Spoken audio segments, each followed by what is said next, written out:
Doctor, engineer, barrister যাই বলি না কেন, পৃথিবীর সবার জীবনে যে মানুষটার অবদান অতুলনীয় সেটা কিন্তু এই শিক্ষক। ছোট ছোট আদর্শ, নীতিকথা আর মানুষের প্রতি ভালোবাসার শিক্ষা কিন্তু এই শিক্ষকই আমাদের জীবনের শুরুতে শিখিয়ে থাকে। অথচ আমরা সবাই যখন অনেক বড় হয়ে যাই, অনেক ভালো কথা বলতে শিখি, তখন কেন যেন সবাই এই একটা ভালো কথায় ভুলে যায় যে পৃথিবীর বুকে আমার থেকে সম্মান পাবার যোগ্যতা আমার শিক্ষকের থেকে আর বেশি কারো নেই। সেটা আমার প্রথম শিক্ষক, আমার মা থেকে শুরু করে সবাই। কিন্তু আমরা সেটা করি না, অন্তত মন থেকে যে একটা রেসপেক্ট পাবার কথা সেটাই দেই না।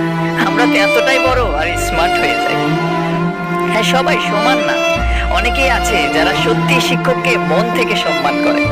জীবনে যত বড়ই হোক না কেন, যত উপরেই উঠুক না কেন, নিয়ম করে অন্তত কুশল বিনিময় করতে আর শিক্ষকের কাছ থেকে তাদের হৃদয় চুয়ানো বুক ভরা ভালোবাসা নিতে ভুল করে না বা ভুলে যান না।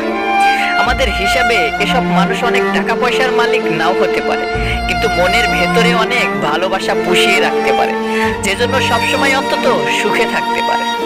তাই আসুন, জীবনে যত বড়ই হই না কেন, কখনো শিক্ষকদের যেন ভুলে না যায়, তাদের মন থেকে সম্মান করে যেন মনের ভালোবাসাটুকু নিতে পারি। সারা জীবনে আসা সকল শিক্ষকদের ভালোবাসা যেন থাকে আশীর্বাদ হিসেবে।